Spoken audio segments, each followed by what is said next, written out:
إله الكون تبقى نور من ضل وضاع. أنت أسمى أنت أنقى أنت السلام علیکم ورحمۃ اللہ وبرکاتہ. نحمده ونصلی علی رسوله الکریم.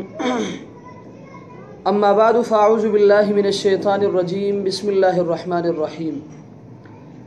الحمدللہ آج قسط نمبر 209 میں آپ کے مسائل اور ان کے حل کے ساتھ ایک مرتبہ پھر میں آپ کے درمیان.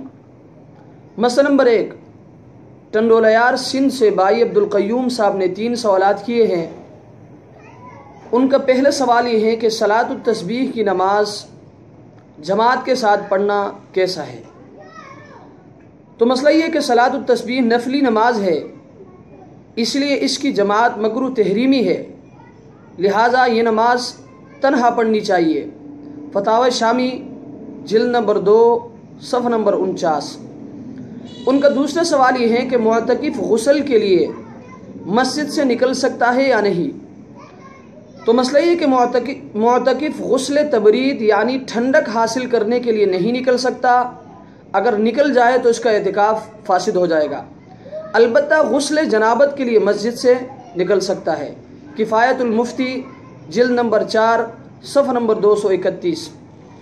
ان کا تیسرا سوال یہ ہے کہ مسجد میں غسل تبرید کرنا کیسا ہے، یعنی ٹھنڈک حاصل کرنے کے لیے مسجد کے اندر نہانا کیسا ہے؟ تو مسئلہ یہ کہ اگر مسجد کے اندر بڑا ٹھپ رکھا ہوا ہے اور غسل کرنے سے غسل کا پانی مسجد میں نہیں گرتا تو اس میں ٹھنڈک حاصل کرنے کے لیے غسل کرنا، نفلی وضو کرنا جائز ہے. فتاوی شامی جلد نمبر 2 صفحہ نمبر 445.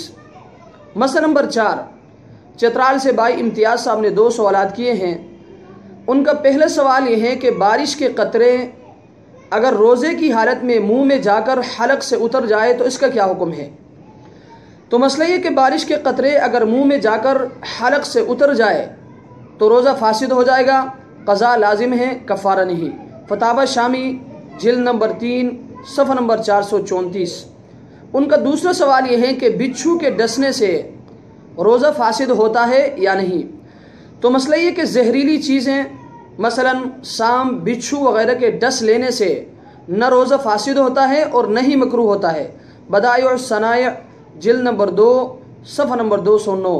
اللہ تبارک و تعالی ہمیں ان مسائل کو سمجھنے کی توفیق عطا فرمائے. وآخر دعوانا ان الحمد للہ رب العالمین.